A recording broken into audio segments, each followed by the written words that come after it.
Unknown subjects, equipment, experiments, and research of Nikola Tesla, deceased, espionage. Following Tesla's death, fears rapidly increased that he might have invented a powerful new weapon. FBI Special Agent in Charge, P.E. Foxworth, was called in to investigate. He had been informed that Tesla's papers were not secure. Tesla is reported to have completed and perfected his experiments in the radio transmission of electrical power, commonly referred to as the death ray.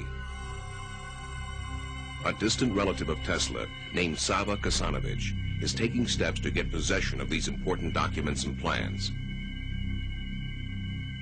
Tesla's nephew, Kosanovich, was an up-and-coming Yugoslav diplomat with suspected connections with the communists. He insisted that his uncle's effects be returned to Yugoslavia. Kosanovich had asked the locksmith to come and open the safe, thinking there might be a testament, a will, in the safe. A will was never located. And there was a lot of talk then about secret weapons and negotiations with the USSR. There was all kind of talk, you know. Shortly before his death, Tesla showed a delivery boy a box in his room that he said contained a powerful weapon.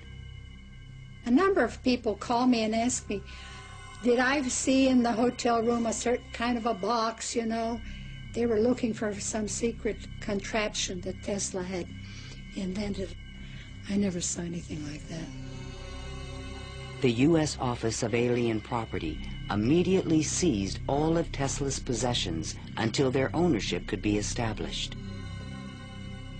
There's every evidence that they did look through all his papers, because the papers were not in order and certain things were missing. All his technical papers on beam weapons were secretly microfilmed by U.S. military agents. On August 6, 1945, the first atomic bomb was exploded on Hiroshima, Japan. Soon after, the bomb would be in the Soviets' hands. During this period, copies of Tesla's papers on the beam weapon were shipped to Wright Field in Dayton, Ohio. There, a top-secret research program began called Project Nik to find a defense against nuclear missile attack. Copies of some of his papers were sent to Wright-Patterson in 1945. Not to my facility, not even the predecessor of my facility, but to another part of the base for analysis. And then they vanished. Nobody seems to know what happened to them.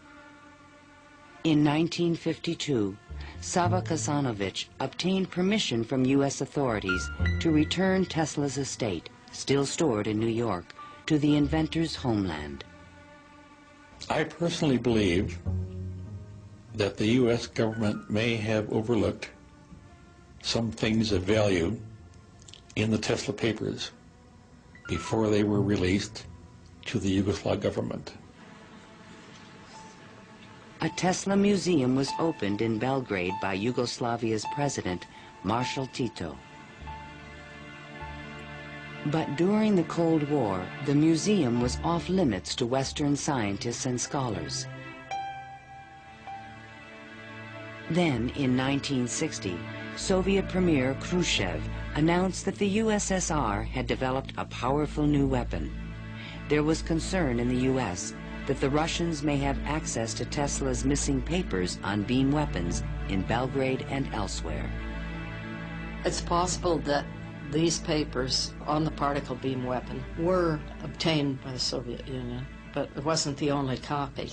In other words, I think that the United States has always had Tesla's papers on particle beam weaponry.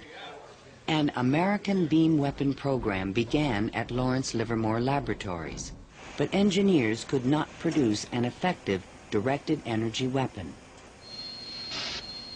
I've always been a sort of a fan of Nikola Tesla, an admirer, and definitely he had the concept of a charged particle beam weapon back in the 1930s. I haven't a clue, to be quite honest, how he meant to actually do it. In 1978, evidence suggested that the Soviets were attempting to build a huge beam weapon near Semipalatinsk in the Ukraine. Soon after, President Ronald Reagan announced the Strategic Defense Initiative in March 1983. I call upon the scientific community in our country, those who gave us nuclear weapons, to turn their great talents now to the cause of mankind and world peace, to give us the means of rendering these nuclear weapons impotent and obsolete. Tesla's concept for a beam weapon defense shield was finally taken seriously by the United States to combat the destructive threat of atomic weapons. In spite of circumstantial evidence, there is no direct proof that Tesla's ideas or plans were used in the Strategic Defense Initiative. And even today, after decades of investment and research, scientists still disagree on whether beam weapons are realistic. Basically, let me just make a short statement. That's all I'm really at liberty to say, is that a considerable amount of effort has taken place in the United States and in a number of other countries trying to get these things up to a real weaponizable status. And we stop at that point.